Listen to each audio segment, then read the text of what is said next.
شعار المهدي وأصحابه: الله أكبر أمت أمت.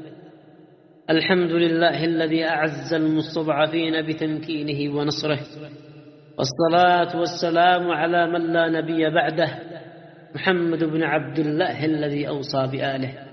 شعار المهدي وأصحابه: الله أكبر أمت أمت. كان رسول الله صلى الله عليه وعلى آله وسلم ذو همة متقدة وعزيمة متسعرة، لا تنكسر عزيمته ولا تخبو همته.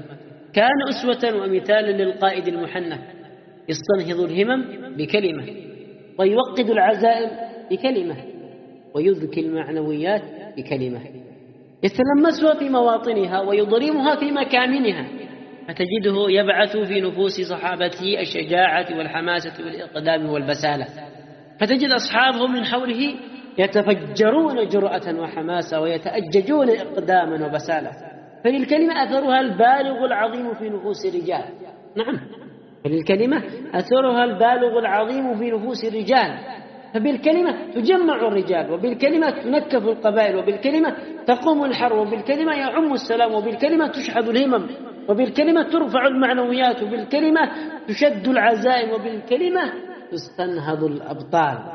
فتجد رسول الله صلى الله عليه وعلى آله وسلم في غزواته ومعاركه يحفز ويشجع ويبث روح الحماس والإقدام في نفوس أصحابه بشعارات يأمرهم بترديدها.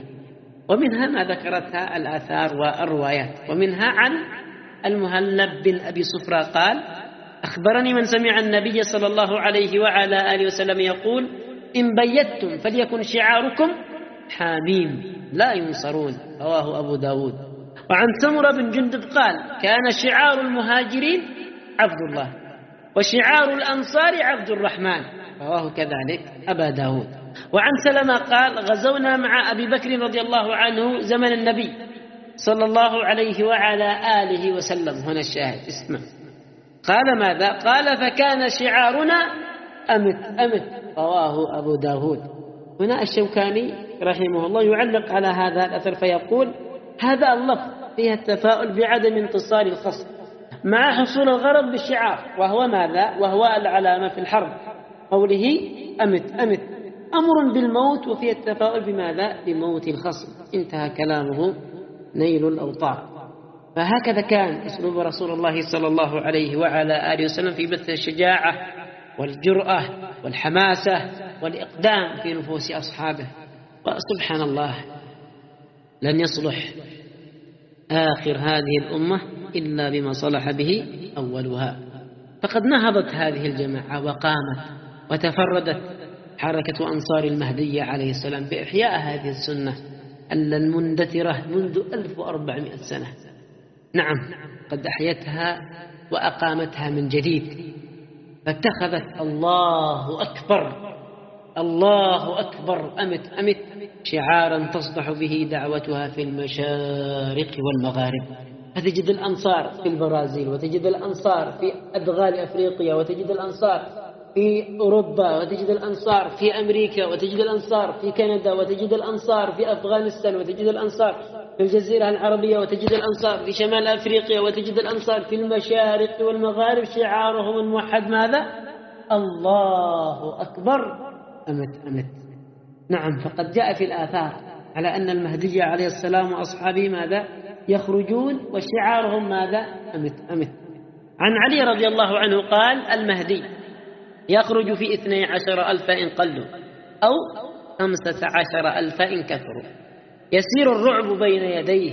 الله أكبر الله أكبر الله أكبر أمت أمت، كما سار الرعب بين يدي رسول الله صلى الله عليه وعلى آله وسلم، كذلك يسير الله الرعب بين يدي حفيده، كما جاء في الروايات: ويطير البلدان بلدا بلدا، ويلقي الإسلام بجيرانه في الأرض.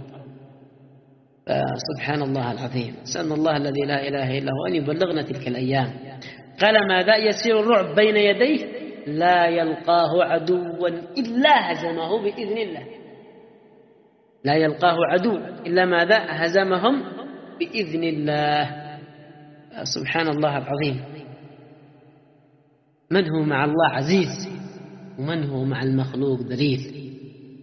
فنسأل الله الذي لا إله إلا هو أن يقدمنا إلى كل خير، وأن يجعل الفتح على أيدينا، وأن يرزقنا حسن نصرة الإمام وخوض الملاحم العظام ورفقة عيسى عليه السلام.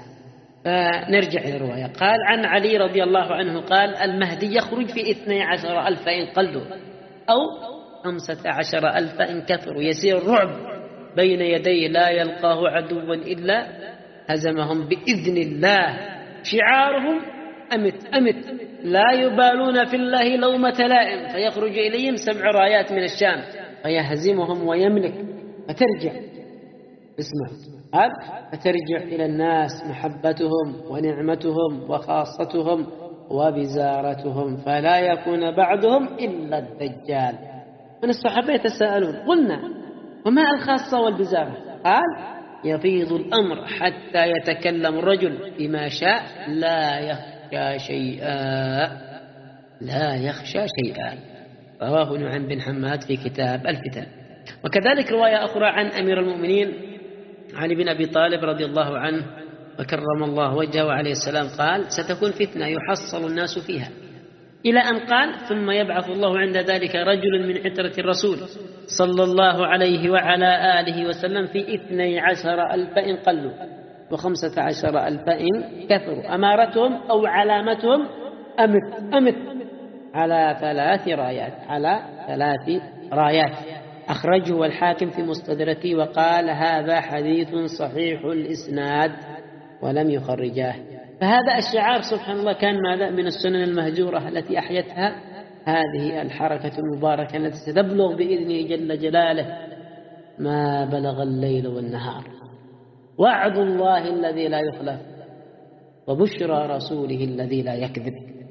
فمثل ما كان هذا الشعار هو رمز الجهاد في الرعيل الأول، محمد صلى الله عليه وآله وسلم في أصحابه، كذلك سيكون هذا الشعار رمز الجهاد وعلامته وشعاره في الرعيل الأخير، الرعيل الخاتم، الخلافة الخاتمة الأخيرة على منهاج النبوة التي تملأ الأرض قسطا وعدلا كما ملئت ظلما وجورا. نسأل الله أن يجعلنا من أركانها وأعمدتها وطوبها وبنائها.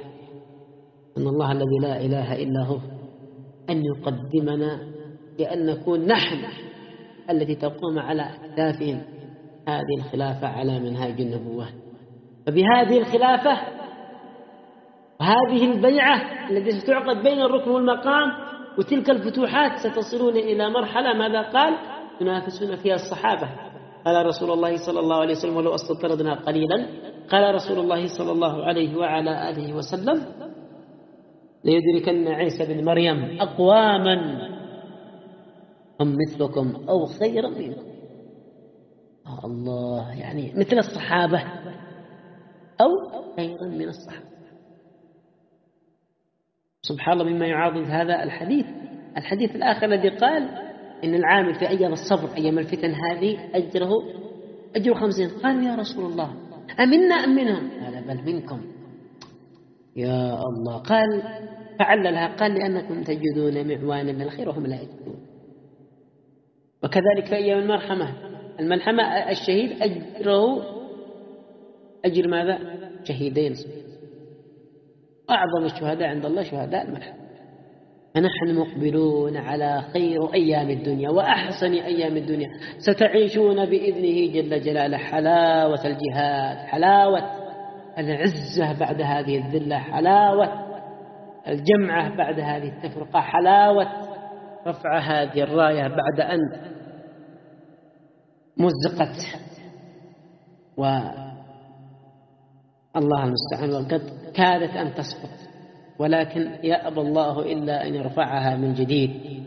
فقد كانت فأول من رفعها محمد صلى الله عليه وعلى آله وسلم، وتناقلت وتنقلت هذه الراية إلى أن تصل آخرتها الراية السود يسلمونها إلى من؟ إلى المهدي عليه السلام. فأسأل الله أن يقدمنا إلى ذلك. قال نرجع إلى الرواية. قال فقال هذا الشعار كان ماذا؟ هو رمز الجهاد في الرعيل الأول، وكذلك سيكون رمز الجهاد في الرعيل الأخير. المهدي عليه السلام وأصحابه. عن عائشة رضي الله عنها عن النبي صلى الله عليه وآله وسلم قال: هو رجل مهدي من عترتي يقاتل على سنتي كما قاتلت أنا على الوحي. أخرجه الإمام أبو عبد الله نعيم بن حماد. سبحان الله العظيم، حتى أن المهدي عليه السلام يعني في رواية لا يدع بدعة إلا أزالها ولا يدع سنة إلا أقامها. ومن هذه السنن الكثيرة المهجورة التي أمرت واندثرت وتناستها هذه الأمة هذا الشعار الذي لم نسمعه إلا في هذه الحركة المباركة المبشر بها بإذنه جل جلاله. قال: ماذا ومعنى الشعار أمت أمت؟ من بعض المعاني اللي جمعناها لهذا الشعار: اللهم نموت أي في سبيلك، ونميت ماذا؟ أعداءك، وكذلك اللهم موتا في سبيلك نحن، وماذا؟ وأمت بنا عدوك، وكذلك أمت الباطل وأمت الكفر. وهذا الشعار عندما سبحان الله يردده المسلم المجاهد بماذا يشعر؟ سبحانه يشعر بالبسالة والجسارة والصبر والتحمل في سبيل الله. فمن آثاره تجد أن سبحان الله يبث عندما تردد الله أكبر أمت أمت، وتقدم سبحان الله العظيم وتخترق الصحوف وتكسر الزحوف. فهنا سبحان الله العظيم تشعر وتمتلئ نفسك عزة وإقداما وجرأة وبسالة في المعارك والحروب. نعم، فبترديد هذا الشعار يعني يحث الجوارح على الظفر ويقين القلب على النصر. سبحان الله. فعند سماع المجاهدين هذا الشعار عندما يردد ويسمعه الأعداء ترتعد هنا فرائصهم، نعم، وتمتلئ قلوبهم خوفا ورعبا. وبإذن الواحد الأحد الفرد الصمد أننا سنصدح بهذا الشعار في وجه كل ظالم، وكلنا عزة وأنفا، وهيهات هيهات أن ننحني. فاليوم نحن نصدح به ونصرخ به ونحن قلة مستضعفون، وغدا بإذنه جل جلاله سنصدع به من على أسطح الكرملين الروسي ومن أعلى أسطح البيت الأبيض الأمريكي بإذنه جل جلاله. ولا يبلغن هذا الأمر ما بلغ الليل والنهار. الله أكبر أمت أمت، الله أكبر أمت أمت، الله أكبر أمت أمت. لبيك يا ابن بنت رسول الله، لبيك لبيك لبيك. والحمد لله والصلاة والسلام على محمد وعلى آله الطيبين الطاهرين.